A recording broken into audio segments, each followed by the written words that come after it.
Good morning, everyone, and good afternoon to those of you on the East Coast.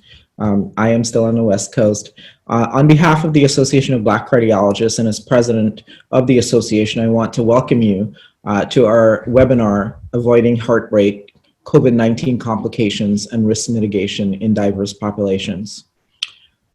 The ABC would like to thank Amgen and AstraZeneca for supporting COVID education awareness, our COVID education awareness campaign.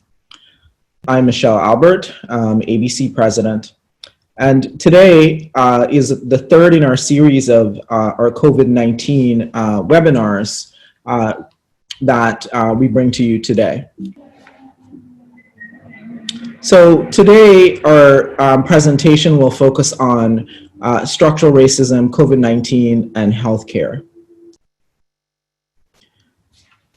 These thematic elements, that is of structural racism, COVID-19, and healthcare, interplay with each other at the level of racism, which is a pandemic, as well as our COVID-19 pandemic. So as the country struggles with these two pandemics, the ABC has had a long-standing mission to promote the prevention and treatment of cardiovascular disease, including stroke in Blacks and other minorities, and to achieve health equity for all through the elimination of disparities. This has been the core mission of the ABC and a long-standing mission. Indeed, from the beginning of our first COVID webinar on April 8th, we were at the very forefront of calling out structural racism and the link to health pertaining to COVID-19. Along with solutions. As you see outlined on this slide, we pointed out the relationship between COVID-19 and socioeconomic status, access to care, disproportionate burden of comorbidities, discrimination and racism, unemployment, which is unequally divided in our society, cultural factors, and question mark behavioral mechanisms that are likely, if present, a result of social factors. So just to point out that we have been calling these things out. And we also propose solutions that relate to structural factors that are discriminatory. Next slide. Along the focus of racism, both structural and institutional, we have also called out in our second webinar, we pointed out challenges to testing, COVID-19 testing, including accessibility, mistrust, outreach, the financial issues involved, the digital divide, and transportation. We also pointed out that Blacks and Hispanics in particular are at higher risk for complications, those you see noted on the slide, including blood clots or venous thromboembolism, myocarditis, myocardial infarction, arrhythmias, stroke, heart failure, as well as the MISC syndrome, or the Multisystem Inflammatory Syndrome in children. We also pointed out that there are limitations to the COVID-19 trials. These are usually performed in large academic centers with differential commitment to vulnerable populations, that they lack patient group racial and ethnic diversity as well as socioeconomic diversity, and that importantly, they lack principal investigators from underrepresented racial and ethnic backgrounds in medicine. Next slide. Along the lines, again, of discrimination and racism, we've also put forth another webinar, I Can't Breathe, following the terrible deaths of Black men and women at the hands of the police in the United States, but these extend into chokeholds in our institutions as well, including our academic institutions, again, highlighting the structural and institutional racism in our midst. We have been honored to have the webinar be a very successful webinar. There was a recent write-up about this webinar and our urgent call for health equity and diversity in cardiology and circulation, just published last week. We also outlined steps to improve equity in medicine. Next slide. In this webinar, we will focus on 3 areas. One, we will update about race, ethnicity, and COVID-19 data and cardiovascular disease as it relates to race, ethnicity. And we'll also talk about the MISC syndrome in children. We will talk about vaccine trials and current treatment for COVID-19 with a special focus on challenges for vulnerable groups, focusing on mistrust, misinformation, and clinical trial information. And we'll also talk about the reopening and the associated challenges for racial and ethnic minority groups. We'll focus on the economy, especially in this regard. And we'll have, again, a special focus on vaccines. The time is here for the flu vaccines, and we must learn from lessons related to the vaccines. Here, there's a paper published in JAMA Cardiology about socio-demographic disparities in influenza vaccination among adults with atherosclerotic cardiovascular disease in the United States. And in fact, 1 in 3 adults with ASCVD, approximately 7.5 million adults do not get the influenza vaccine. The rates are higher among younger persons, Blacks and Hispanics, those with no usual source of care, and the uninsured. Dr.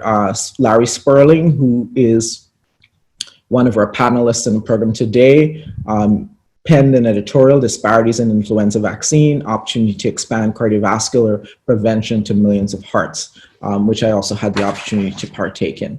Next slide. So we have some exciting news for you today. In the ABC's continuing efforts to focus on solutions, we are thrilled to announce our new campaign, which will focus on avoiding heartbreak by mitigating cardiovascular risk through focusing on blood pressure. The ABC is today announcing for the first time its blood pressure control campaign. The goal of the campaign is to improve blood pressure control in diverse racial and ethnic groups, particularly Black and Hispanic or Latinx communities across the life course. Our campaign is being called EDIT, BP, Educate, Identify, Treat, and Control Blood Pressure. The thematic elements will focus on innovative strategies to improve blood pressure control through the lifespan, focusing across the age continuum, using unique partnerships, focusing not only on blood pressure, but other cardiovascular risk factors, including cholesterol, although blood pressure is the core part of this, focusing on also fundraising to support our cardiovascular workforce, and efforts to improve cardiovascular community risk. So the goal is to control hypertension across the lifespan continuum with a target of reducing blood pressure by 25% by 2025. Next slide. So why EDIT Control BP? Hypertension prevalence is highest in Blacks, 40% prevalence in Blacks, compared to Hispanics, whites, and Asians, where the prevalence is about 25 to 29%. Hypertension is linked to COVID-19 severity, as you'll hear in one of our presentations, so the time is now. The awareness rate of hypertension is fairly high, 73 to 86% in the population, and Blacks are actually the most aware of their hypertension. However, the control rates are less than 50% and lowest in Blacks and Asians in this country. 18 to 39-year-olds have the lowest control rates. We tend to only focus on middle-aged and older individuals, but our youth develop hypertension in early age and thus are at risk for heart attacks and heart failure quite early on, and other complications, including stroke. The population attributable risk for cardiovascular disease is about 1/3. And blood pressure control, recent data has shown that blood pressure control has actually decreased in this country by 10%, from 54% from 2013 to 2014 to 44% from 2017 to 2018. We will also focus on psychosocial factors because they matter. It is an area where we have paid less attention as we have focused on blood pressure, education. And as mentioned, the campaign will also incorporate other cardiovascular risk factors, most notably focusing on cholesterol as well. So edit Control BP.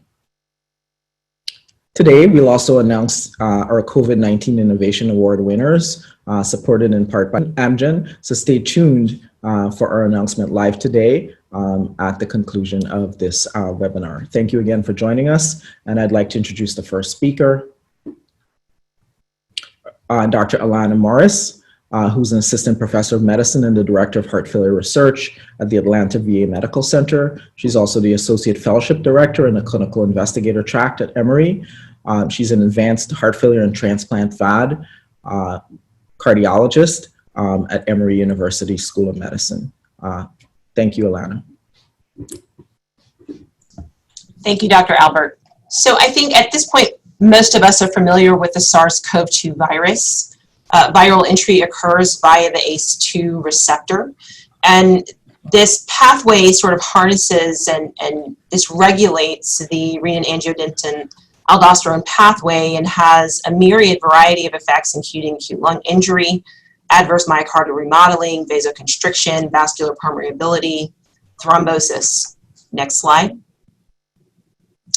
And there are various stages of COVID-19 infection.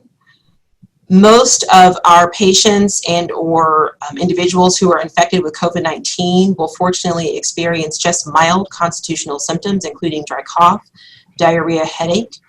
However, many of these individuals will also experience shortness of breath and hypoxia, which can include abnormal chest imaging, transaminitis, and some of them will also progress to frank ARDS, SIRS or shock with profound cardiac failure, cardiogenic shock. And we can see that those who progress to these more severe shock type phenotypes tend to also have this severe host inflammatory response phase, which is characterized by elevated inflammatory markers such as CRP, LDH, IL-6, D-dimer, ferritin.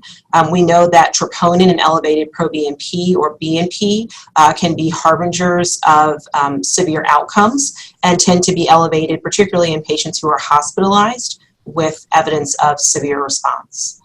Next slide.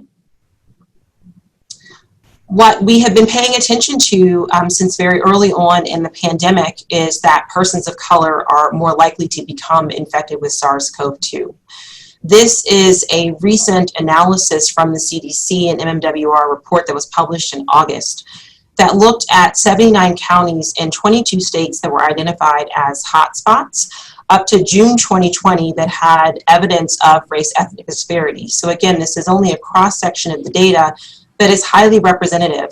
And what they did here was they looked at evidence of infection with SARS-CoV-2 as a proportion of each of these race ethnic groups as they were to the population in these various counties and states. And again, what you can see here is that for each of these minority groups, they had a much higher incidence of infection as compared to their proportion in the population, with Hispanics being about 4 times more likely to get infected, African Americans about twice as likely, American Indians 4 times as likely, Asians 3 times as likely, and Native Hawaiians 8 times as likely. Next slide. And again, there have been multiple different outlets that have been trying to call attention to this, trying to keep us aware of this. This is data from COVIDtracking.com or the COVID Racial Data Tracker. Again, showing us that not only are African Americans more likely to become infected, but they're also more likely to die of COVID. That by these estimates, Black people are dying at about 2.5 times the rate of white people. And again, we can see that Hispanics, American Indians, and Native Hawaiians also have a rate of death that appears to be higher than their white counterparts. Next slide. This is some data from NPR, again showing across states, if you look at the percentage difference in the share of deaths or cases compared with African Americans' share of the population, you can see that for most states where we have data, that African Americans make up a disproportionate share of both deaths and cases as compared to other race ethnic groups. Next slide. Again, this is another website. This is the COVID-19 website from Emory, where you can actually look at your own state. This is a snapshot that, again, tracks counties by the proportion of African American residents. And again, shows, this is a snapshot of Georgia, but again shows that as you increase the proportion of African American residents in counties, that the proportion of COVID-19 deaths goes up. And this, again, is fairly consistent across states and counties that have higher proportion of African American residents. Next slide. You've already seen this slide that Dr. Albert showed earlier in the webinar, but there's been a variety of reasons that have been posited as to why we see African Americans and other race-ethnic minorities being more likely to both contract COVID as well as to pass away from COVID. This is partly related to differences in socioeconomics and access to care. Certainly the disproportionate burden of comorbidities that many of our race and ethnic minority patients carried prior to the start of this pandemic is important, and I'll show you some slides on that. We've certainly heard stories about discrimination when our patients try to access emergency rooms or access urgent cares in terms of getting testing. Certainly unemployment and cultural factors. And then finally, I'll show you some newer data on whether or not there may still be some biologic mechanisms that may put minority patients at slightly higher risk, particularly African Americans. Next slide.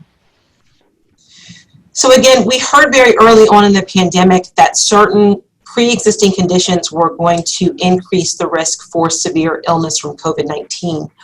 Early on in the pandemic, we thought a lot about lung conditions, asthma, immunocompromised states, chronic kidney disease. However, it appears that many of these more common cardiovascular comorbidities like hypertension, obesity, type 2 diabetes, and of course serious heart conditions like heart failure and coronary disease actually are playing a much more important role than perhaps we had initially predicted. Next slide. This is an analysis looking at BRFSS data, looking at disparities in the prevalence of these various risk factors for severe illness from COVID-19 across various populations. And I don't think that any of this data is surprising to any of us, but again, it's worth reviewing this. What this shows, as Dr. Albert pointed out earlier, is that you can look at the presence of these comorbidities across the age spectrum, because again, one of the sort of things that we thought about early on in the pandemic was that older people were going to be at higher risk for severe illness. And what we saw as the pandemic rolled out was that we were seeing severe infection in young people. And part of the reason for that is because, of course, we know that certain comorbid conditions are present, particularly in young patients, young minority patients in our population here in the US. What panel A shows you is that if you look at whites, Hispanic, blacks, and American Indians, of course, the presence of at least one of those CDC risk factors, but even the presence of more than one of those risk factors goes up in race-ethnic minorities as compared to whites. And again, as you go up in the age spectrum, age 25 to 34, 35 to 44, 45 to 54, and then above age 55, that those disparities start to grow, but certainly are present in the younger age groups. Again, not surprising, we also see that those risk factors are more prevalent in persons of lower socioeconomic status, and again, those patterns are present as you go across the age spectrum. Next slide.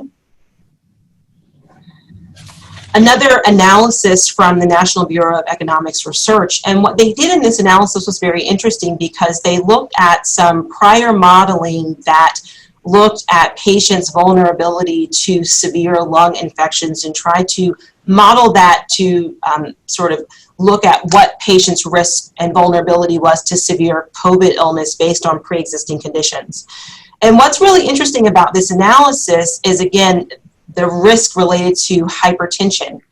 When you take multiple different pre-existing conditions into account, hypertension, lung disease, asthma, severe obesity, cancer, coronary disease, the pre-existing condition that stuck out as making patients most vulnerable to severe COVID illness was actually hypertension.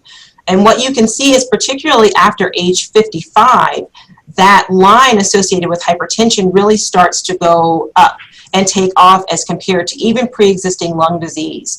So this may start to give us more information as to why many of our patients with pre-existing hypertension particularly in the older age groups over age 55, may be at such high risk for being hospitalized with COVID. And this, again, I think is something that we may not have been anticipating in the early parts of this pandemic.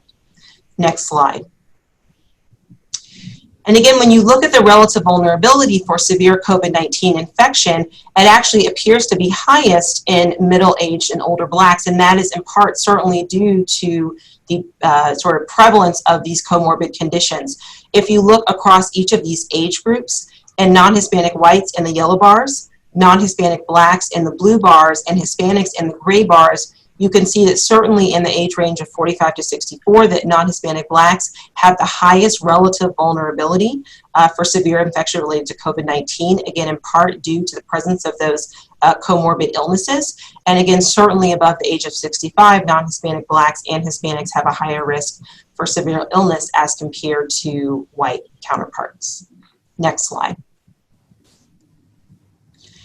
There have been a number of analyses that have again looked at the higher risk for hospitalization even after accounting for some of these traditional cardiovascular risk factors, as well as some non-traditional cardiovascular risk factors. The analysis on the left is from the COVID-Net group. This was over 5,000 hospitalized cases from 70 counties in 12 states. And this analysis, which is CDC data, they were able to account for race, ethnicity, the number of comorbid conditions, as well as age and sex. But again, we can able to see that even after accounting for comorbid conditions, age, and sex, you can still see a 4-fold increased risk associated with Black race, as well as a 3-fold increased risk associated with non-white ethnicity. In the panel on the right, again, this is data from Oxnard. This is a single center experience in New Orleans, about 3,500 hospitalized cases. But you can see here in this analysis, they were able to adjust for not only the Charleston Comorbidity Index, but also residents in a low-income area, insurance, and obesity. And we still saw that Blacks had about a 2-fold increased risk of being hospitalized, again, even after you accounted for non-traditional risk factors like socioeconomic status, residents in a low-income area. Next slide. This analysis is from the Oxnard data. One thing that was sort of surprising from this analysis, when you accounted for comorbid conditions and a number of different lab abnormalities at admission, that even though Blacks were disproportionately more likely to be admitted to the ICU and to be hospitalized, that there was no in-hospital difference in mortality between Blacks and whites. And this has actually been shown in a couple of other data sets, including a large analysis from the VA. Next slide. This is an analysis from the UK. This is risk for COVID-19 infection. Actually, sorry, this is an analysis that includes both healthcare workers and community folks from the UK as well as the US, about 2 million community individuals and about 100,000 healthcare workers. And what you can see in this analysis is that compared to non-Hispanic whites in the general community, that Blacks, Asians, and minorities are about 1.7-fold higher risk of having a positive COVID-19 infection. You're a non-Hispanic white healthcare worker, you're about 3.5 times as likely to have a positive COVID PCR test. But if you are a minority healthcare worker, again, you're about 5-fold more likely to have a COVID positive test, again, as compared to non-Hispanic whites in the general community. Again, another analysis from the UK, here again looking at persistent race-ethnic disparities after adjusting for risk factors and socioeconomic status. In this analysis, they were able to adjust for sex, age, ethnicity, BMI, socioeconomic deprivation, as well as household size, advanced, and still found an increased risk of COVID-19 infection after adjusting for socioeconomic status, as well as some of these other traditional cardiovascular risk factors. Next slide. So one of the questions I think that still remains is how much of this increased risk is solely due to some of the socioeconomic differences that we see in our societies, which can sometimes be difficult to account for because it depends on the data sets that we look at and whether or not those factors are taken into account in those data sets, or whether or not there may still be some biologic variables at play. We know that SARS-CoV-2 uses this transmembrane serine protease 2 to facilitate viral entry and spread. This was a really interesting analysis from the Mount Sinai investigators that looked at nasal expression of this transmembrane serine protease 2 from some data that was collected from 2015 to 2018 and actually showed that Blacks in this relatively small cohort had higher nasal gene expression of this cofactor that SARS-CoV-2 needs to infect patients. I think this is an interesting sort of hypothesis generating analysis that asks the question of whether or not, again, there may be an increased susceptibility to infection in Black individuals, at least related to nasal gene expression of this cofactor. Next slide. We talked a little bit about multisystem inflammatory syndrome in children. This is this hyperinflammatory syndrome characterized by fever, mucocutaneous manifestations, often with delayed presentation. There's some overlap with Kawasaki disease. Some of the presentations are relatively similar. However, there are some manifestations that are unique, including myocarditis, whereas Kawasaki tends to be manifest more by coronary artery aneurysms. An interesting analysis that was just published in Cell within the last month, looking at different inflammatory subsets and T-cell subsets that may be unique between MISC and Kawasaki syndrome, but I think we're still trying to understand the very unique inflammatory presentations in these two syndromes. Advance. What's clear is that we have seen a greater burden of MISC in this country with the greater burden of COVID-19. Advance. Some of the demographic and clinical characteristics of children with MISC in this country so far, the CDC has reported almost 1,000 total confirmed cases, as well as 19 deaths in 44 states. Most of the cases have been in children between the ages of 1 to 14 years with an average age of 8. Most children developed MISC about 2 to 4 weeks after infection with SARS-CoV-2. A little over half of the cases have been in male children, with a predominance of cases, again, in young Hispanics and Blacks, over 70% of the cases. So again, we see a predominance of cases in minority patients. Next slide. And we see, again, similar to what we see in adult patients, a range of involvement in terms of organ systems, high predominance of cardiovascular involvement, about 80% of cases in the original report in the New England Journal, but we can see GI involvement, hematologic involvement, respiratory involvement, and other cases, and about 73% of these children were previously healthy, 80% of them required ICU stays. So our next speaker will be Dr. Peter Ching Hong. For those of you who've been on our webinars, you know Dr. Chin Hong at this point, or CNN, you know Dr. Chin Hong, who's a professor of medicine and in infectious diseases at UCSF. He's the director of the Immunocompromised Host Program at UCSF. He's also the associate dean for regional campuses. Welcome, Dr. Chin Hong. Thank you, Dr. Albert. Next slide. So today what I'm going to do is really focus in on updates in treatment and prevention with a lens specifically targeted to minority and diverse populations. Next slide. So let's start with treatment updates, and I'm going to review some of the data and really specifically talk about the distinction between treatment directed at the virus and treatment directed at inflammation. Next slide. So you've seen this slide a few times already today, but essentially from my point of view, what I want you to focus on is that early on in the disease process, there's mainly viral replication. And as the patient gets sicker, the sickest patients have a robust host inflammatory response phase. So that by targeting both of these arms, the virus and the host inflammatory response phase, you can have the optimal therapy. Of course, early on in disease, we really could get away by just looking at the virus or targeting the virus, but certainly the sickest patients later on require both virus and inflammatory response treatment. Next. So really, I want to break it down for you into two issues, the virus and the inflammation. So for the virus, we have really two groups of therapies which we typically use now, and I'll talk about some of the emerging ones as well. And that's Remdesivir and convalescent plasma. And for inflammation, Dexamethasone is one of the most commonly used anti-inflammatories currently for COVID-19 critically ill patients. Next. So just to reprise some of the Remdesivir data. So the main take-home points from the New England Journal study of Act 1, which is the NIH adaptive trial, and it was the first one where they looked at Remdesivir versus placebo, And you can see that overall there was a improvement in median time to recovery if you got remdesivir from 11 days if you got remdesivir to 15 days if you got placebo. But the effect was most pronounced in those patients requiring oxygen. And you can see that the separation of the curves really is most pronounced in that particular subgroup. Next slide.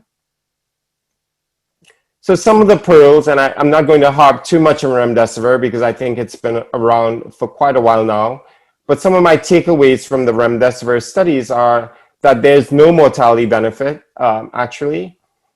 It's not as good in the sickest. So in the subgroup analyses of patients on ECMO or mechanical ventilation, those patients didn't seem to have quite as pronounced an effect. And it makes sense because at that point, you really have both the virus and the robust inflammatory response happening. And if you just target the virus alone, which remdesivir is doing, you're probably not going to get the biggest bang for the buck.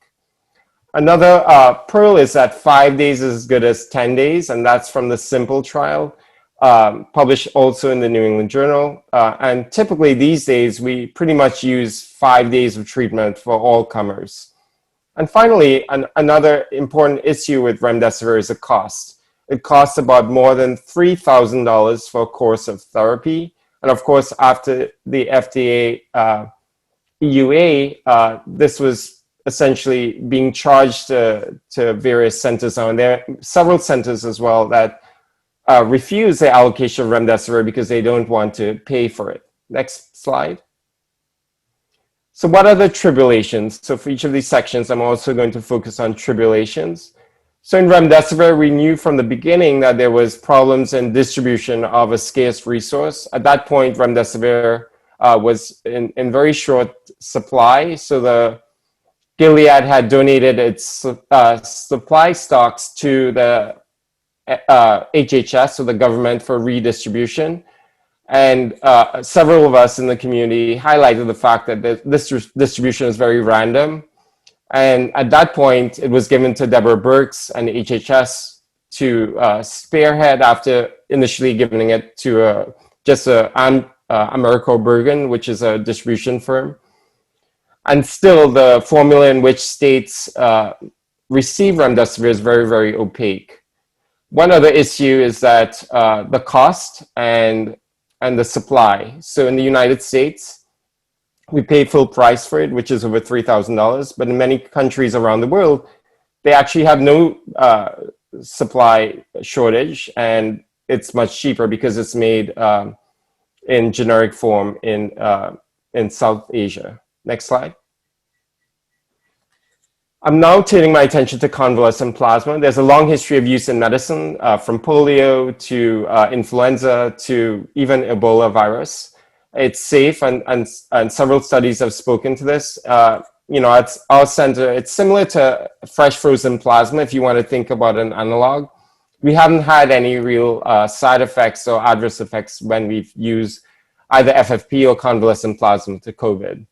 It's likely most beneficial in early disease, and you can see in this graph here that when you look at the benefit in this study that's in preprint in MedRx IV, that early on there's the biggest bang for the buck as opposed to later on, and that's pretty much in many of the subgroup analyses here. So the benefit is mainly in severe disease, patients requiring oxygen from the subgroup analyses, but not too severe. So if you're requiring oxygen but are not on mechanical ventilation, you seem to have the biggest bang for the buck. And again, that makes sense because convalescent plasma is really the virus stun gun. It's really neutralizing the virus, so it doesn't really target any of the inflammation or has any anti-inflammatory properties.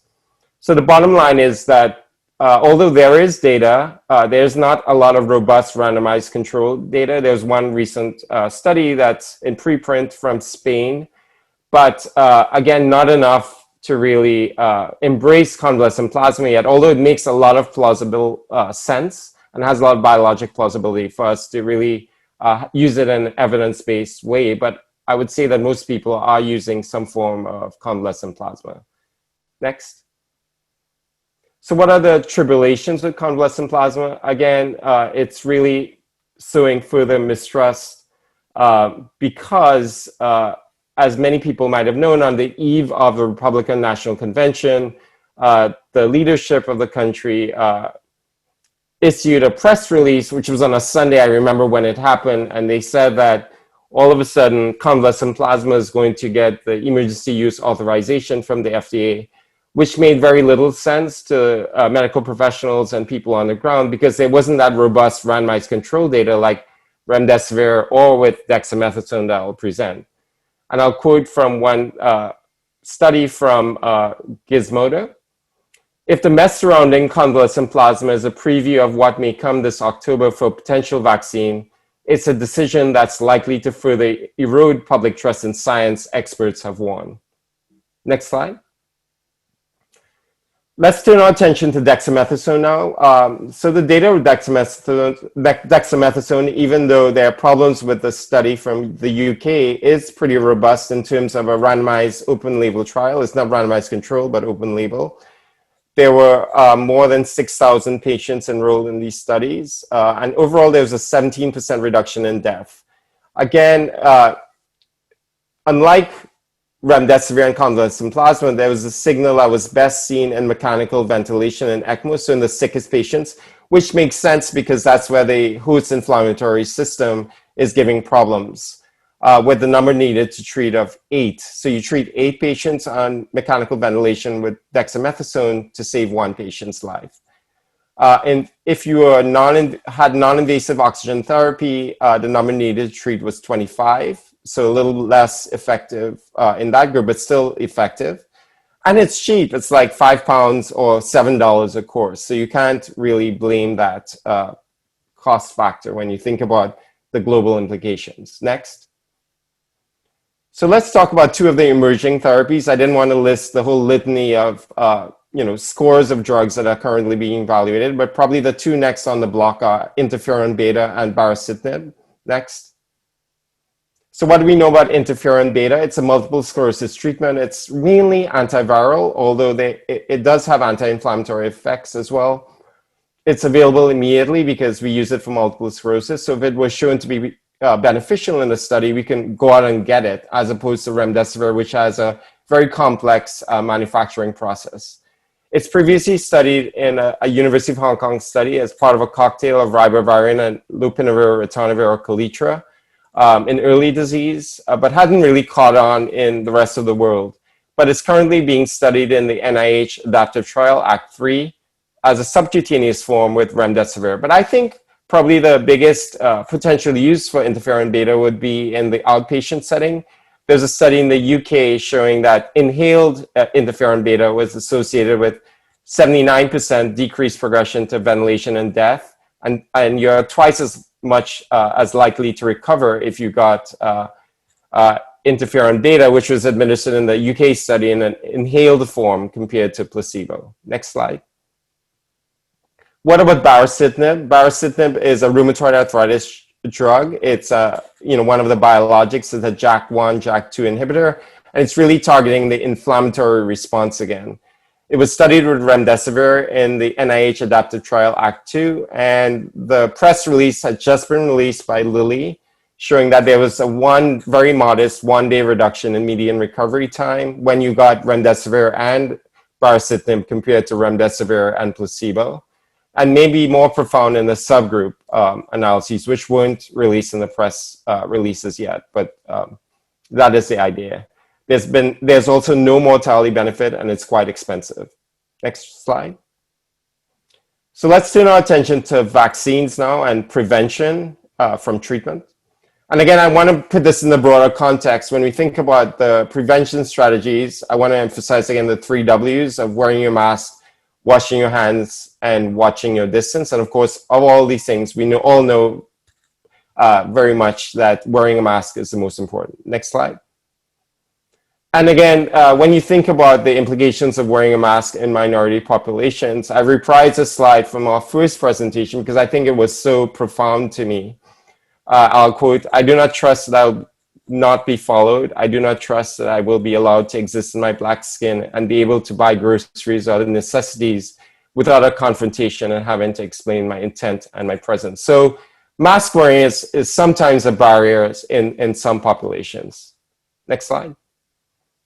So what about the vaccine arms race? So it's really like the new arms race. That's the way many of us feel, where it's really Russia and China and the UK, Europe and the US in one contingent. And I've listed on the slide some of the front runners. Next slide. So in the first 5 are part of Operation Warp Speed.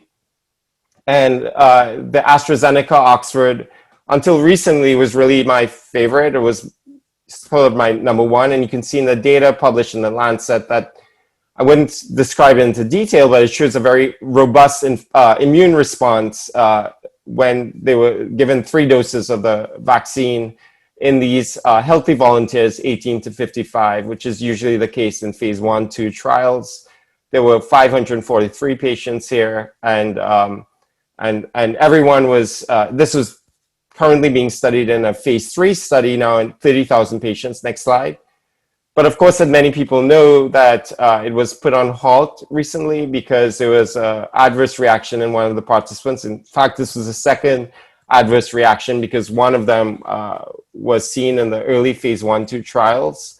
And the second one was transverse myelitis.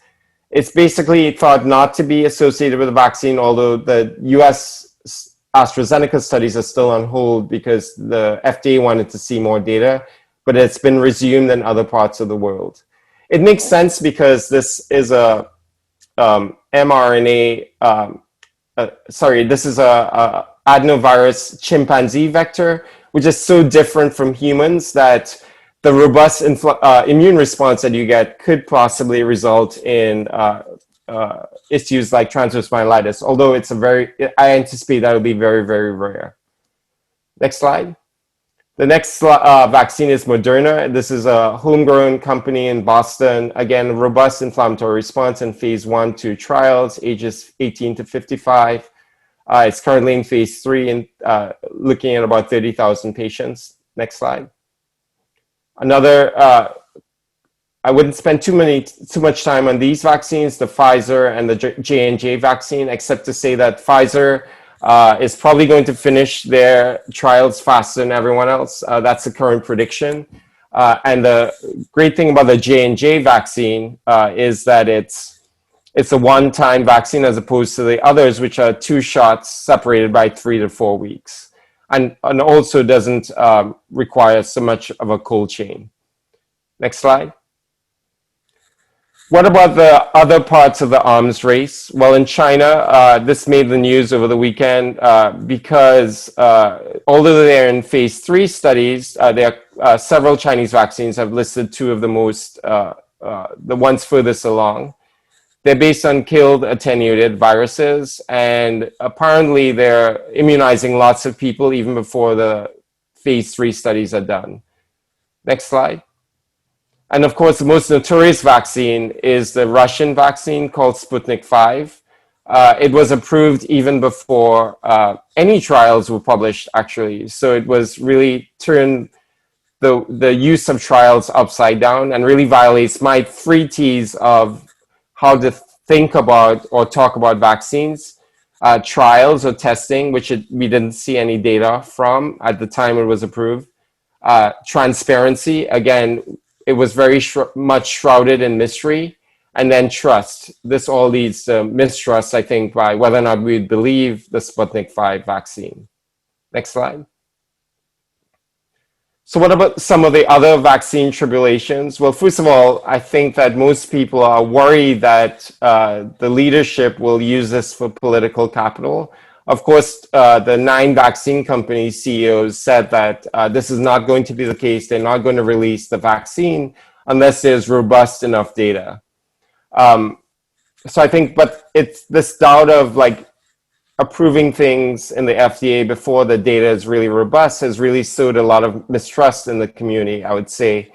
And the acceptability of the vaccine went from 70% early on in March or so from a Pew study to about 50% currently of those people who said they would stick their arm out the next day to get a vaccine. Added to that, we also got information that the CDC had issued this secret document telling states to prepare for vaccine by early November, specifically November 1st, 2 days before the election. So I think all of these things make people feel very uneasy about the influence of politics and science. Next slide. So what about diverse populations? Next slide. So first of all, you've seen the slide before, but there are limitations of clinical trials in COVID with minority populations, as Dr. Albert had mentioned, including the fact that they are usually performed at large academic centers, which have differential commitment to vulnerable populations. The clinical trial participants, and I'll show you some data, are not necessarily commensurate with the burden of disease in those populations. And the PIs themselves are not part of the racial and ethnic backgrounds that we'd like to see and representative of the community. All these things lead to not having enough trial participants who are from minority populations. Next slide. So when you think about COVID clinical trials in general, in Act 1, 20% of the population was African Americans, and you can see that in many communities, there are more than 20% of this African Americans represented in COVID-19 disease. In the Gilead study, it was even less. Gilead also did its own study of 11% African Americans. When you look at Latinx, they're a little bit more, but marginally so, 23% in Act 1, and Native Americans, 0.7%. And in a recent perspective in the New England Journal, authors highlighted some of the concerns that make this a problem, including mistrust that we've talked about before, hidden costs for the trial participants like parking, meals, lodging, etc. If you want to go to an academic center and you live 3 hours or more away, to really get yourself organized to go and be part of a trial is problematic, or family members to come visit. Health literacy, language, primary language not being English, implicit bias, and lack of PI diversity like I've talked about. Next slide. When you think about the vaccines trials, the disparities are even more starker. When you look at the proportion of African Americans in the AstraZeneca and Oxford vaccine phase 1-2 studies, it's 1% Black. And in the Moderna vaccine in Boston, it's 4% Black. There are possible solutions. Again, we want to be solution oriented as well. You can do specific outreach, reimburse more healthily for people's need for lodging and transportation, et cetera, diversify the staff and the workforce, and really encourage journals to ensure radical transparency by really questioning or challenging authors to really figure out why they hadn't recruited as many minority populations. In the current COVID vaccine studies in the US, many of them use the HIV vaccine networks, so they're actually used to recruiting from minority populations. So hopefully some of these best practices could be disseminated more widely. Next slide. So this came out over the weekend as well. I thought it was really very pertinent. So as some of you may know, the National Medical Association has now announced that they will first vet the oversight of vaccines, given this mistrust and fear that politics may influence the rollout of the vaccines. And as they quoted, we are the trusted messengers in these communities. And so if we're questioning things and not fully confident in the process, there's no way we're going to be able to get our patients on board. And then another survey, I mentioned the Pew study, was even starker in terms of the current acceptability of minority populations of vaccines, where 51% of whites, 56% of Latinx, but less than 30% of Blacks say that they would take the vaccine currently if it were available. Next slide. So thanks very much. I've covered a variety of topics in treatment as well as prevention, and you can see that there are many issues in minority populations and we should be solution oriented. Thank you. Thank you, Dr. Chin Hong, for a spectacular overview. Our next speaker will be Dr. Sandro Galea, the Dean of the Boston University School of Public Health and also the Robert A. Knox Professor at the School of Public Health. Prolific speaker, very well known in the sphere of public health and in the medical sphere. So thank you, Dr. Galea, for taking the time to be with us. Thank you. Thank you, Dr. Albert. And it's really an honor to be here with Dr. Chin Hong and Dr. Morris. So I'm going to talk about a bit of an overview of the moment. Some of my comments I realize overlap with Dr. Morris's excellent presentation, but I actually think they'll serve the purpose of bringing all of this together. So I've left them in the way I had intended them. So let me start with the fundamental problem, because I actually think that if we're talking about COVID in the context of diverse populations, particularly minority groups, people of color, I actually think it's important to understand this as a part of a fundamental problem that predates COVID. And the fundamental problem is this. I'm just showing a couple of sample slides. This is income and wealth gaps, for example, between white and black families, which shows that we all know there's an income gap between white and black families in the country. There is a much larger wealth gap between white and black families in the country. And this wealth gap extends at all levels of education, which I think is often not well understood.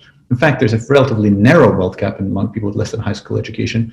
There is an extraordinary wealth gap between white and black Americans in people with advanced degrees, namely people who are on this call. And even more remarkable than that is that these changes in wealth gap have actually been growing. This is the change in median wealth by race and ethnicity over time, over a sort of 25-year period. What you see is that while white wealth has gone up, black wealth has essentially gone down, and Latinx wealth has stayed roughly the same. So we have an underlying picture of enormous socioeconomic disparities between groups in this country, mapping onto racial disparities. And of course, that is overlaid on the country's history of slavery and attendant structural racism that falls from that. I'm showing a map of where slavery was in the United States in 1860. And really to make the point that has now emerged in the public conversation, but we've known this, of course, for decades and centuries, that this maps onto our social structure as a country, manifest perhaps by examples like segregation. This is Detroit, this is 8 Mile Road, and this is from a study that looked at every individual by census, and you have green dots and blue dots representing white and black. And the only point I want to make here is this enormous segregation once you cross 8 Mile Road, and you literally have across the street different racial groups not mixing at all. So the underlying picture on which COVID hit is of a country with deep socioeconomic divides and deep racial ethnic divides going back to the country's original sin, slavery, which has been around for 400 years or more. Now, those divides map onto health divides, and I think it's really important to recognize, again, that what's happening with COVID is overlaid on underlying health divides that we've had for a long time.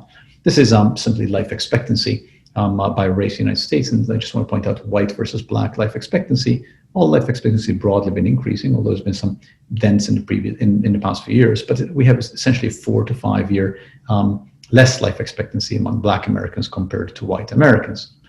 This is the same map of slavery that I showed you before, just now rendered as GIS, but really it's the exact same map. And the real reason I'm showing you this is that when you take the map of slavery and you do sort of fancy modern GIS methods to it, that overlays really well with the stroke belt in the South. And really just to show one simple illustration of the long tail consequence of underlying socioeconomic and racial divides in this country. And I could go on and on in terms of differences between black-white function. This is black-white mortality, showing higher black versus white mortality at all ages. This shows higher levels of risk factors, black versus white, high blood pressure, diabetes. And then bringing it all together, I like this slide. It's a little bit complicated, but I'll work us through it, because we're dealing with underlying socioeconomic differences, and then we're dealing with underlying racial divides.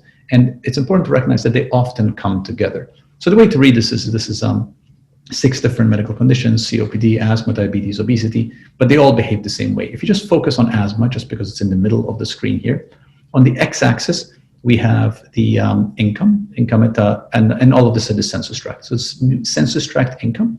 And on the y-axis, you have prevalence of the disease. So this is asthma. So what you see, first of all, with these dots is there's a line of best fit that broadly goes down this way, which means higher the census tract income, less the prevalence of asthma. But then these dots are also colored in, that the bluer the dots is the higher the share of the black population.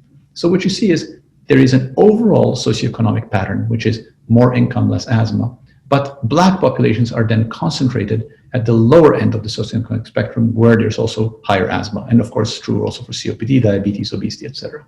So I showed this slide as a way of bringing these two pieces together, because I actually think one cannot have a conversation about COVID and how COVID has intersected with the moment and what COVID means for reopening without recognizing that everything we're experiencing now is overlaid over a history that has been there for decades in many respects and for centuries in other respects. So now let's move to COVID-19. Now we've heard really an excellent summary about COVID-19 from Dr. Morris. And this is a slide Dr. Morris also showed. I actually only have this one slide that overlaps with Dr. Morris, but I left it in simply to make this point, that it is actually quite extraordinary to be in a country where you have such a disproportionate racial difference for something like a virus, which fundamentally, physiologically, should really be behaving similarly in all people, so irrespective of their racial phenotype. But this is a remarkable data point that 2.4 people, Black Americans are dying at 2.4 times the rate of white Americans. But Dr. Morris really outlined this already. So let me now simplify, to my mind, simplifying the underlying reasons. And I think the underlying reasons are morbidity and exposure. Dr. Morris also hinted there could be some other reasons, but broadly speaking, we're in the realms of underlying morbidity and exposures. I go back to data from China, for example, which of course experienced the first wave of the pandemic ahead of everybody else. Simply look at death rates for COVID-19 patients with underlying conditions. Death rates for people with underlying cardiovascular disease, diabetes, chronic respiratory disease, pre-existing conditions are much higher than people with no underlying, with no underlying conditions. So these data are superimposed on the data that I showed you before, which is the underlying burden of disproportionate health as divided by socioeconomic and racial ethnic identities, which of course then means that groups that are more vulnerable socioeconomically or in more vulnerable racial or ethnic groups are then having more underlying conditions, which makes them more vulnerable to COVID. And in many respects, this all we could have anticipated. And if we as a country were interested in really creating a country that is resilient to an attack of something like COVID, then we should have been dealing with these underlying conditions before COVID hit. This is a data from the UK, and I like the slide because it captures two very important factors. On the x-axis, you have household income decile, which means the richer the household, and there are two bars. Number one, the yellow bar is ever diagnosed with an illness that makes you vulnerable to COVID. What you see is the more income you're making, the less likely you are to have been diagnosed with an illness that makes you vulnerable to COVID. The other bars, the green bar, is long-standing mental health condition. The more income you have, the lower the chance of having a long-standing mental health condition. And of course, prior mental health condition predisposes you now to mental health conditions after a traumatic event like COVID. So this slide, I feel like, captures in just one very simple picture that the higher the income, the less likely you are to have the full set of conditions that make you more vulnerable to the consequences of something like COVID. This, of course, then intersects with things like job categories, which workers are most risk of getting COVID: taxi drivers, bus tram drivers, firefighters, cleaners, which are disproportionately, of course, these are disproportionately lower wage occupations, disproportionately weighted towards people of color. This is the ability, for example, to work from home by income decile, making this point.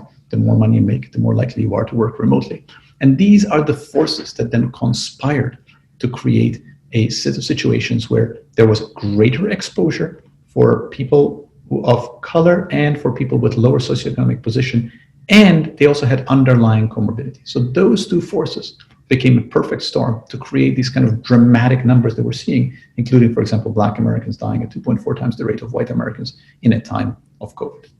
Now, compounding the problem of COVID. So that's COVID. COVID hit on these underlying conditions that really had created an unhealthy population before COVID ever hit. COVID exacerbating those, and now we're compounding the problem of COVID. We're compounding the problem of COVID, I think, in two ways. Because of our efforts at mitigation of COVID have largely been hitting employment and education, which are really important factors if we want to keep in mind the health of the country, not just today, but the health of the country next week, next month, next year, next 10 years. And in particular, if we want to keep in mind health gaps between groups, between socioeconomic groups, and between different racial minority groups. So this is the change in employment. This is a change in employment. Everybody knows that with the broad national shutdown, there was a tremendous increase in unemployment. In the context of COVID, this simply looks at the tremendous drop in the beginning of March. But what it's looking at is, what it's showing you is 3 different lines. This is the line, the light gray line among people in higher incomes. This is the overall, and this is low wage groups. The low wage groups continue to have substantial drop in employment, while high wage groups have essentially recovered employment to where it was before COVID. So we have a much lingering effect in unemployment among low wage groups, which, by the way, just to tie it all in together, was the group that was also more susceptible to COVID, was the group that was predominantly, disproportionately more groups that are racial minorities. So this group now has more unemployment and continues to have more unemployment. Sorry, I'm just trying to move forward. There we go. And of course, we know that your risk ratio of dying is then linked to employment. This is current risk ratio of dying. I apologize. This is long-term risk ratio of dying in general. Forget COVID. So this is a study that compares the USA and Germany, because we can also talk about the underlying safety net that the US has and Germany has and what that means. And what you see here is the risk ratio of dying by employment status and skill level. This is the US, unemployed, minimum skilled, unemployed, medium skilled, before you get to German, unemployed, high skilled. Now you get to the US, employed, minimum skilled, etc. The bottom line is that unemployment intersecting with low skilled labor is intimately linked with greater risk of dying, with greater risk of morbidity, greater risk of health problems. And by us creating now a situation where there is greater risk of unemployment, particularly for groups with low socioeconomic position who are going to be in lower skilled labor and who are disproportionately people of color, we are now exacerbating the potential of the long-term consequences of COVID. And this is simply looking at long-term unemployment and mortality. And what you see is that this is from a complicated paper, but the bottom line is this, is that once you're unemployed, you continue to have long-term unemployment, long-term greater hazard of mortality for more than a decade after the unemployment. It goes on and on. It drops a little bit after a while, but it goes on and on for a long time. This has been a subject of much written about it. These are just 2 things which emerged from our team, where we really have been trying to point out that fundamentally COVID hit and intersected with underlying deep racial and socioeconomic divides, and that if we're trying to think about the true cost of the COVID-19 pandemic, we need to think of not simply the cost of COVID itself, but also the consequences in the long term. Let's talk about education for a second. Education, we are seeing, of course, this stuttering effort at reopening of schools across the country, and we know that the children who are being affected and being harmed by not opening schools, and these are children who are most deprived socioeconomically. This is a reporting of learning loss of 6 months or more. Among the red is most deprived and the gray is least deprived schools. The way to read this is 6 months or more, 5 months. How much kids are falling behind? Kids are falling behind much longer. The red is much more weighted here versus the gray here in more deprived schools than the least deprived schools. This is almost intuitive. It's like saying something like this is almost obvious, but at the same time, I think it's critical to understanding the potential long-term implications socioeconomically, developmentally, which are then going to map onto later greater health divides in future unless we pay attention to this. This makes the very simple case about how mortality rate differences persist throughout life. And this is the way to read this is less education to more education, the lighter color, darker color. And what you see is these are among Latinx, this is among Black, this is among white. And you see and in all races, there is this tremendous gradient that the less education, the greater your higher mortality relative to people with more education. It's actually very simple. So there's a very steep gradient with greater mortality with low education, just like there is a direct impact of unemployment. So the efforts to mitigate COVID, which were fundamentally a shutdown, lockdowns, efforts to mitigate physical distancing, resulted in economic downturn affecting largely the people who are already being disadvantaged, and educational shutdown affecting largely those who are disadvantaged. COVID itself hit and was superimposed over underlying socioeconomic and racial divides, which resulted in a greater burden of mortality and of incidence of COVID among those groups by virtue of underlying comorbidity and by virtue of underlying of greater risk of exposure to COVID. So I just want to conclude with the notion about reopening as we slowly are reopening society, and how does one balance all these data with the data about reopening, leaving aside issues of vaccine, which I think Dr. Chin Hong did a really amazing job of summarizing for all of us, But how does one think about reopening? And I think it's very difficult to think about reopening without balancing all these forces. Fundamentally, what we're missing in the big P political space is a reasoned, rational discussion about the relative weights and the relative merits and the relative demerits of taking particular reopening approaches. I think two concepts that I want to leave everybody with is, number one, there's no such thing as zero risk. There's no such thing as zero risk. If we wanted zero risk, we would all confine ourselves to a bubble and stay on our couch and watching Netflix, although that probably also has its own risks. And much of the public conversation has been around this sort of this unicorn notion of zero risk, and that, well, no risk is acceptable. It's not true. We accept risk all the time. We accept risk every time we get into our car. We accept risk every time we get into a plane and under other circumstances. And the public conversation needs to be balancing these risks, the risks of the economic shutdown, the risks of keeping schools closed, the long-term health, long-term socioeconomic and health risks to populations, even as we're trying to have those lockdowns to save populations from other health risks. And the other one is it depends. It depends, I think, on what we're prioritizing. I would argue that our role as a society is to always prioritize the important while taking care of the urgent vulnerable, but keeping in mind the important. And the important in the long term is to build a country where we do not widen health gaps, where we do not have a health gaps that are widening between racial groups and socioeconomic groups. But to do that actually requires nuanced, thoughtful conversation, which frankly we have not been having in this country. Just one last note, in my day job, I have the privilege of serving as Dean of a large school of public health, which is part of a large urban university, which we've been open. We've been open now we're in our fourth week with a massive screening, testing, contact tracing program. We're essentially screening about 7 to 9% of our population every day, with about 6,000 tests a day in a population of 45,000 people, with fairly aggressive contact tracing, daily attestation. And it is an experiment, and it has been really difficult. It's been a lot of work, but fundamentally, from a public health point of view, public health has talked a lot since the very beginning of this, that what we need to do is to have widespread testing, widespread contact tracing, isolation, quarantining is appropriate. And to my mind, if we're doing that, then we have a responsibility to continue with the mission and to reopen safely, but judiciously. And in some respects, it's this kind of model that I think we need to be following as a society, but I'm happy to discuss that. Thank you very much for having me. Thank you, Dr. Galea, for that wonderful review of structural racism as it relates to employment and COVID and healthcare. So as we pivot now to our panel, I want to introduce joining us on the panel, including Drs. Galea, Dr. Morris, and Dr. Chin Hung, are going to be Dr. Larry Sperling, Dr. Kevin Alexander, and Dr.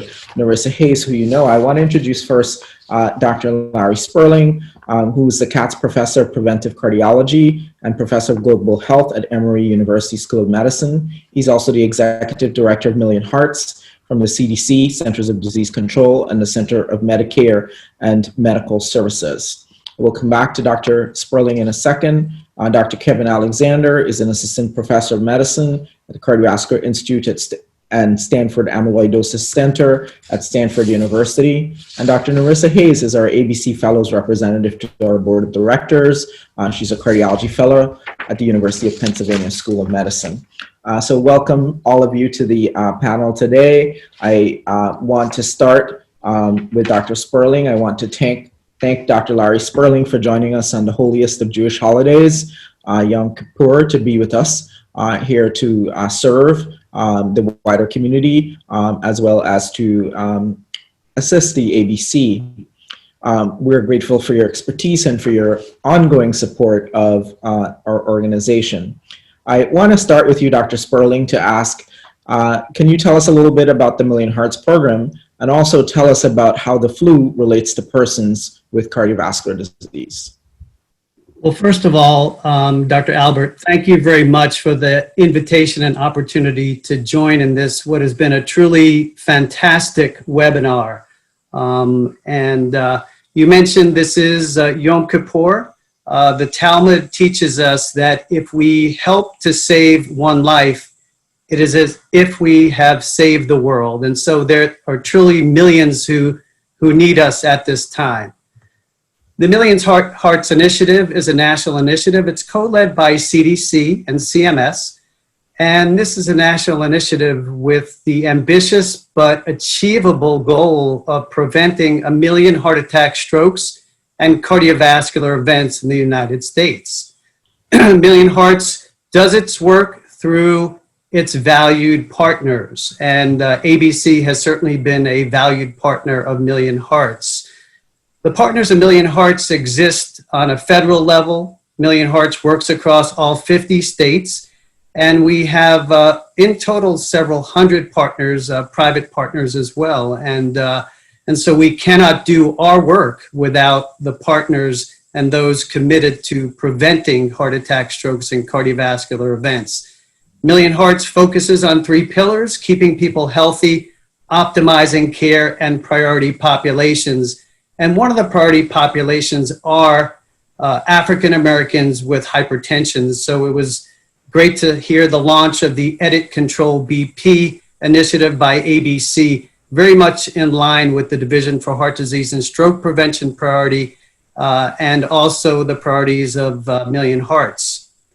You asked about vaccination and influenza vaccination, and we heard 4 really superb presentations before our panel discussion today. We heard about the ongoing work related to COVID vaccination. We do have a vaccine available today that can prevent not only respiratory related illness, but cardiovascular related events. And so the influenza vaccination, which we have available today, is considered a Class 1B recommendation by the ACC and AHA for secondary cardiovascular prevention. And we know that influenza vaccination can help prevent cardiac events and hospitalizations. And this will be the most important influenza season ever in our history. We wrote together a commentary in JAMA Cardiology along with Ram Kopaka from the Immunization Services Division related to disparities in influenza vaccination. And you highlighted that in one of your slides, that about 60% or more of those who are younger adults living with ASCVD who are of ethnic disparities, do not have regular insurance and do not have care, do not get a flu vaccine. And so I'm going to conclude with something I'm borrowing from one of our faculty, Carlos Del Rio, in infectious diseases. And Carlos, I just heard him say this. He said, vaccines don't prevent events, vaccinations do. And so our goal in this influenza season is to optimize vaccination.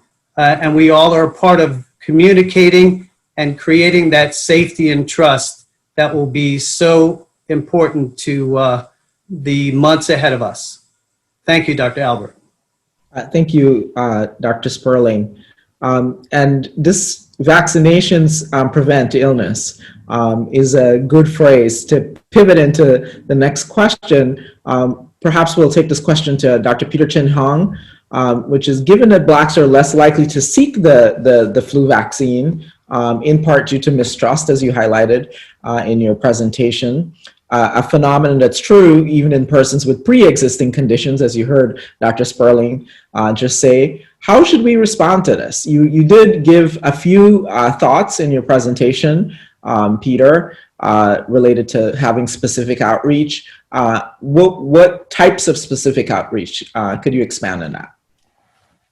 Well, I think ultimately the solution is one that will take some time, which is to diversify the scientific workforce, which is woefully unrepresentative of the community in which we're serving and which we need to inspire questions to ask. But short of that, they've been doing targeted population marketing with pictures of minority populations, encouraging folks to come and be part of trials, trying to diversify workforce. There've been some partnerships with Black churches, primarily through the HIV vaccine programs, because they've had this issue even before the COVID vaccine trials. So I think these are all solutions that people have proposed, but nothing really will beat the the decades of mistrust from earlier clinical research by the African American community. And I think there's a long way in which we need to, re-engender that trust. So I think there are solutions that people have proposed, but again, I'm worried that it may fall short. Thanks, Dr. Chin Hung. And then moving on to doctors, and this question is for both doctors. Kevin Alexander and Alana Morris, you're both advanced heart failure and transplant cardiologists. Tell us about your experiences in the inpatient and outpatient settings with COVID-19 in your population. Maybe we should start with Kevin Alexander. Thanks, Michelle and the ABC for the invitation to be a part of this panel. It really invigorating talks and learned a lot of the developments over the last several months. I think from clinical practice as an advanced heart failure cardiologist, I think a couple things that I've noticed during the COVID pandemic. The first is that particularly over the last several months, I'm starting to see an influx of patients that are presenting late with cardiovascular complications. So these are the folks that probably had decompensated heart failure over several weeks to months, or stuttering chest pain related to angina, and are coming in with much later complications than would expect. As a relatively younger cardiologist, I fortunately in the area of post-PCI management for MIs, and so didn't really see a lot of things like post-MI VSDs, for example, ventricular septal defects in my training, and I saw a couple of those last week on service. So I think that's been pretty striking in terms of people being fearful to come into the hospital, and particularly I think among minority communities who already kind of have some of that mistrust that Dr. Chin Hong just mentioned. I think the other thing that stands out to me is just the layer of pre-existing conditions on COVID severity. So we've had a number of patients with heart failure and transplants that have been admitted to our service over the last several months with COVID, and I think that they're the ones that tend to be needed to be admitted to the hospital first of all, and then have sequelae such as needing mechanical ventilation or having thromboembolic events. So I think that's also been something that's been striking, is how there really is a wide spectrum in terms of COVID complications, and that those pre-existing cardiovascular conditions really do seem to lead to more severe complications. Thanks, Kevin. And Alana, and Alana, as you answer your question, I want to incorporate another question from the audience, which states, for those of us who do treat patients with low skill labor and unemployment, apart from following the 3 W's, what other counsel should we give them to ensure the safety during the pandemic? We know the increased risk of exposure exists, but is there anything else that we can do to protect them? So Alana, if you can incorporate that in your answer, and then we'll pivot back to Dr. Galea and then Dr. Chin Hung to answer as well. Yeah, I want to echo Dr. Alexander's comments about just patients being sicker during this time in the inpatient setting, even when they don't have COVID. I also think one of the things that's been very profound for me as a heart transplant cardiologist, some of the echoes on these patients who we get consulted on, who are in the ICUs with acute SARS-CoV-2, who are on ECMO, who are on mechanical ventilation. The echocardiograms for some of these patients are the most profoundly abnormal echoes I've ever seen. It's really quite fascinating to see when this myocarditis or acute heart failure occurs. It is quite profound and fascinating, and I think it's profound to sort of hear that from a heart failure cardiologist. Another, I think, thing that I would say is for patients or for individuals who work in settings, I think we still have to take proper precautions. So wearing a mask, and I've said this to colleagues who work in environments where they have to go to work, where there are frontline workers, wearing a mask regardless of what your colleagues do. We at Emory had some conversations about not taking a mask off in a break room to talk to colleagues and various things when you're eating lunch, not to let your guard down. I think that can be hard for people because they're trying to be collegial, to continue to wash hands aggressively, thoroughly, and to try to make sure that you adhere to some of those social distancing practices. I think it can be easy for many of us to let our guard down, but we have to continue to be vigilant. Dr. Galea? Yeah, no, I echo actually what a lot of Dr. Morris and Dr. Alexander said. I think the theme that emerges from this conversation is that I feel like the political conversation nationally has pushed us all into reductive simplifications. And if I may, I just don't think that's helpful. And I don't mean this as a partisan comment. I really mean it's a non-partisan comment. It's there are a lot of things to balance here. There's a lot of things to balance in terms of the immediate impact of COVID, the long-term impact of the efforts to mitigate COVID. And I think we owe it to our mission collectively, everybody who's on this webinar, to generate health, to have the sophistication of thought to recognize that we need to balance things through careful conversation, careful consideration. I think to go to what I ended with around reopening of any institution, reopening of hospitals, reopening of universities, reopening of schools, none of it is straightforward. There is no clear answer to any of this. But I think Dr. Morris Alexander captured it very well. And Dr. Galea, since you're bullseye currently, we did not introduce you you're an emergency medicine doctor previously, as well as did a fair amount of family medicine in Canada. And, given, sort of the pandemic, there were decreases in folks coming to the emergency room and coming to the hospital, as you heard. So folks have been showing up with more complicated disease. I just came off of being on a call all weekend, and the patients were extremely complicated. With the complications that you've heard Dr. Morris and Dr. Alexander mention. But, while most hospitals or it seems that many hospitals are regaining their volume for patients and that people are getting admitted to the hospital, emergency rooms seem to not be still seeing patients. I wanted to get your thoughts on that. So a couple of thoughts. Number one is there was an analysis that actually came out of my university, Boston University, which the Wall Street Journal just summarized yesterday with some very nice graphics, which if I had a moment I would pull up. But which showed very clearly the over baseline. If you take baseline to be the past 5 years, the over baseline morbidity that we're now seeing from a whole range of health conditions. This is not surprising, by the way. If you look at West Africa in time of Ebola, there are actually some very nice papers in the Lancet that actually show the over baseline morbidity that happens in Ebola. And the mechanism is actually pretty straightforward. We shut down hospitals, we shut down primary doctors, people sort of stay home, and then people come back sicker and they're dying more. Now, if I were to extend that, and let's take an extreme for a second, if we were to do a thought experiment. Suppose I said, and I don't know if this is true, suppose I said that when all is said and done, we're going to have more people die from excess mortality because of the efforts to mitigate COVID than people die from COVID. Just suppose that's true. Does that mean that we shouldn't have made efforts to mitigate COVID?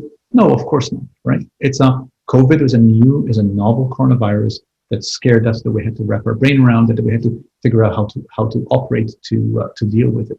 But it should be sobering, and it should teach us that another COVID will happen.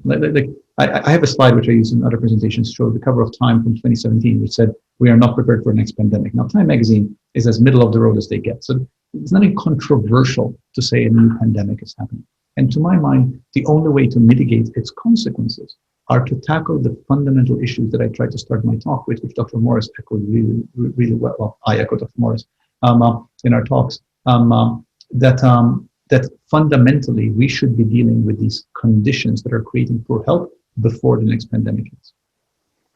Thank you, Dr. Galea. And then moving to Dr. Peter Chin Hong. Dr. Chin Hong, again, given the level of mistrust for getting sort of vaccinated, and I'm coming back to this question again that I asked you before. How should physicians and the healthcare community surmount these issues related to mistrust and structural bias, structural racism, to sort of encourage the population to get vaccinated? If just for the flu vaccine, less than 30% are getting vaccinated. That's one question. And then the other question from an attendee, relates to, there's been a lot of discussion of decreasing COVID death rates. Has this decrease been across all groups or just some? So regarding the ability to overcome structural racism and to encourage minority populations to get vaccines, I think a lot of that is, apart from personal characteristics and relationships we can talk about, is actually structural too, as part of the structural racism issue, which is about access and cost. So a lot of people thought that the flu vaccine should have been, the COVID vaccines are going to be free. But ironically, if you really wanted to target COVID and the twindemic of flu and COVID, you would make the flu vaccines free as well. There was a study actually recently published that showed, first of all, only 1/3 of Americans got the flu vaccine in the last 2 years. And then secondly, the reasons why people didn't get the flu vaccine included the things you would think about: not having primary care physician, not having insurance. So I think unless we target these areas, we can talk until we're blue in the face. We're not really going to, have people get the vaccines who need it. So these include vaccine campaigns, using sensitive methods, using community-based organizations to really roll these out in communities that need them the most, and providing them for free without a lot of barriers, which is very variable across the country. And then regarding the second question about disparate mortality and morbidity, I'm sure there are other members in the panel who can answer it better than I can, but it has been seen in the Asian American communities as well, particularly amongst Pacific Islanders and Filipino Americans, which I think have kind of flown under the radar because Asian data is not disaggregated in many places, maybe in Hawaii, but not in most of the United States. And when you look at the impact on Filipino Americans, particularly Filipino nurses, the effects are really striking in COVID. So again, when you aggregate all the data into one neat box, you really don't capture the complexity of the impact of the disease in these various subgroups. Thank you. And to Dr. Hayes. Dr. Hayes, I know you're involved in very innovative community efforts in the Philadelphia area related to cardiovascular risk reduction in COVID-19. Can you tell us about how your sense of in the community, what are some of the barriers related to getting vaccination at the community level from what you've seen? And also, could you tell us about the reopening program entitled SHARP, which is a program in barbershops and salons in the Philadelphia area? Yes. Well, thank you, Dr. Albert, for the question. So briefly, a colleague of mine, Dr. Crystal Hill, and I started a reopening program entitled SHARP, which stands for Safe Haircuts as We Reopen Philadelphia Barbershops and Salons. And it started when a local barbershop owner reached out asking how he could reopen his business safely. And from then we created this multidisciplinary team to ensure that mostly minority-owned businesses in the West Philadelphia area could open safely. And as has been discussed throughout the webinar, many and mostly minority-owned businesses have closed. So about 41% of minority-owned businesses have closed since the beginning of the pandemic, or specifically Black-owned businesses, and have received less government relief or financial relief from the stimulus bill. And so to sort of mitigate these challenges, we were able to provide PPE, COVID-19 educational seminars, as well as strategic planning to maintain financial viability. And part of that also included focus groups. And to echo what Dr. Chin Hong said, what came out during these focus groups was that there was a lot of mistrust when it came to the COVID-19 vaccine. And a lot of the customers and shop owners mentioned things such as the Tuskegee experiments and this fear of being experimented on. So again, I think it's very important that the vaccine is vetted well and is trustworthy, because there's a lot of mistrust out in the community. And so, we're continuing to do our work. We've helped over 20 businesses, donated thousands of masks and sanitizer. And our next steps are to provide an online screening platform so that the businesses can monitor the symptoms of their clients to keep them safe, to continue educational initiatives, PPE support, and financial advocacy is very important so that these businesses don't miss out on the second wave of stimulus funding. Thank you, Dr. Hayes. And we'll close out the panel discussion before we move to the COVID awardees, innovation awardees for ABC, by asking, since the vaccination issue is the big deal at this time, we're in the fall, if Dr. Sperling could just briefly in 1 minute to a minute and a half, tell us about who should get vaccinated and when. So here I'll comment on a personal level and as a clinician, because I certainly am not a vaccine expert. Although we are working, the Million Hearts team is working, and our Division for Heart Disease and Stroke Prevention is working with the Immunization Services Division and our vaccine response team. So who should get vaccinated and when? And is this question related to COVID vaccination or influenza influenza vaccine, my apologies. As far as influenza vaccination, the CDC recommends that really almost all Americans should receive an influenza vaccination. So I would encourage you to review the CDC website here.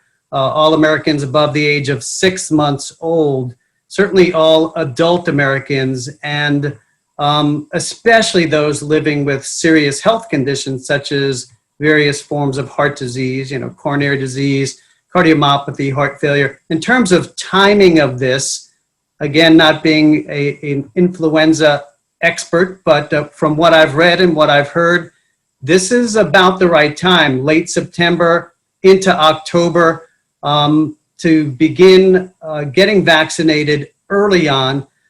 There are lots of things we don't know about this influenza season in the Northern Hemisphere. There is some data related to the Southern Hemisphere and the flu season, but so many unknowns, and so we should, all of us should be focusing on vaccination levels at the highest level. There were some great comments made about the challenges and barriers to that.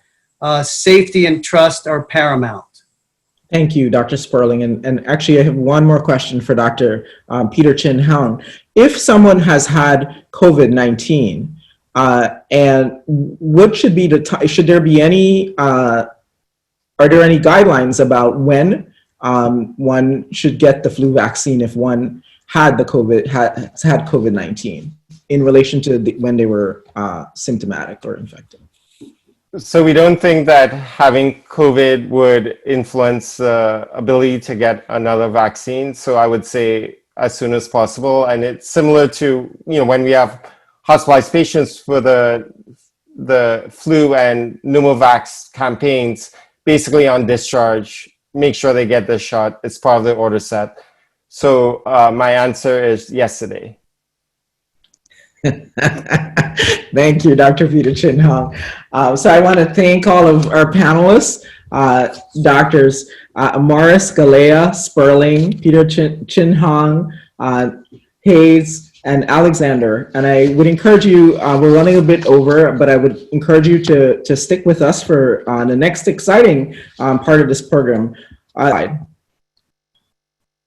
So we're upon the time when to announce our winners for our ABC COVID-19 Innovation Awards. These awards were supported in part by Amgen. We thank you for your support. I want to thank all of the applicants for submitting applications for our Innovation Awards. We are really excited about your engagement with ABC, and we would continue to encourage everyone to be engaged. First award, and the awards are going to be announced in no particular order. First, ABC COVID-19 Innovation Award winner is Dr. Alana Morris. There's no correlation with Dr. Morris's involvement in this program and winning one of these awards. Dr. Morris had no idea that she was going to be the recipient of this award. As noted, Dr. Morris is an assistant professor of medicine, the director of heart failure research at the VA Medical Center in Emory School of Medicine. Her project is entitled the Georgia COVID-19 Consortium, an academic clinical community partnership to study the impact of COVID-19 across Georgia communities. Congratulations, Dr. Morris. Our next winner is Dr. Adedapo Iliomade, who is from the University of Miami Miller School of Medicine. This is a collaborative effort with Florida International University, Herbert Wertheim College of Medicine, medical students. Dr. Dapo Iliande is a chief fellow in cardiology at the University of Miami. The project is entitled Y2C, You Tackling COVID-19, a partnership between South Florida medical schools to slow the COVID-19 pandemic by addressing the infodemic. Next winner. Our next winner is Dr. Anika L. Hines, who is an assistant professor in health behavior and policy at VCU School of Medicine. Her project is entitled Stress Experiences of Black Women During the COVID-19 Pandemic, Psychological and Blood Pressure Outcomes. Congratulations, Dr. Hines. Next winner is Dr. Donald Lynch, Jr., MD, who's an assistant professor of clinical medicine in interventional cardiology at the University of Cincinnati, my apologies, part of the Heart, Lung, and Vascular Institute and the Vascular Services Program. Dr. Lynch's project is entitled Leveraging M-Health to Mitigate the Impact of COVID-19 in African American Communities. Congratulations, Dr. Lynch. Next winner. Our next winner is Dr. LaPrincess Brewer, MD, MPH, who's an assistant professor of medicine at the Mayo Clinic, Department of Medicine, Cardiovascular Medicine.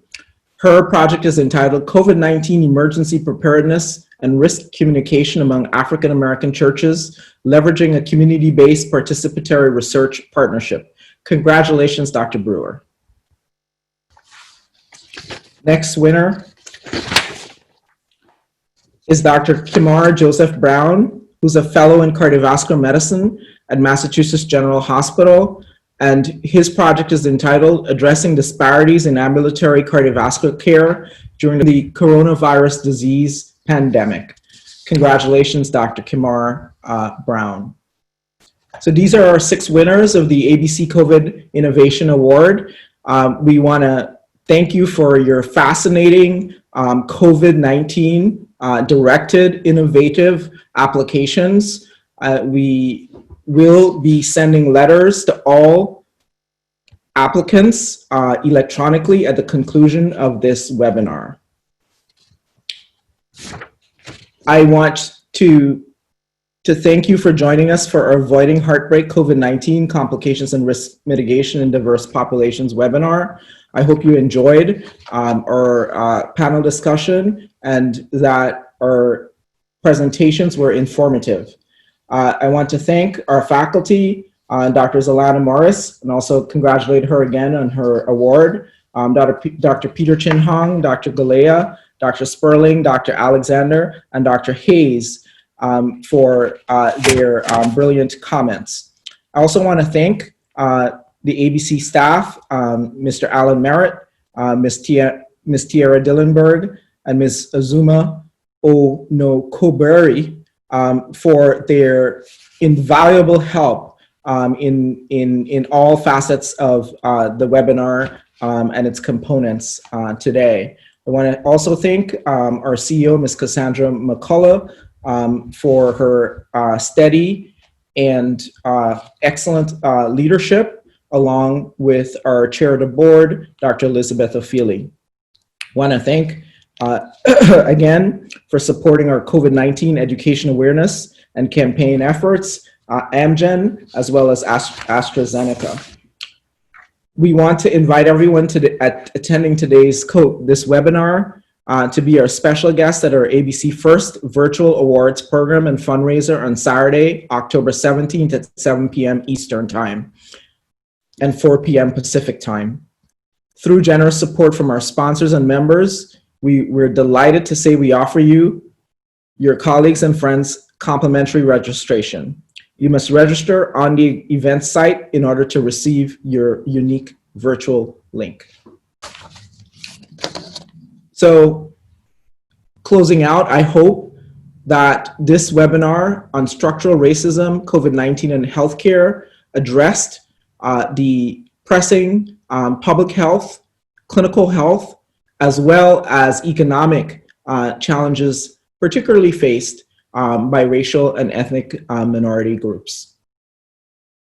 Congratulations again to our winner, and we thank all of our applicants for their applications. And again, please stay tuned for more information about our EDIT, Control BP campaign, Educate, Identify, Treat, and Control Blood Pressure. Thank you very much.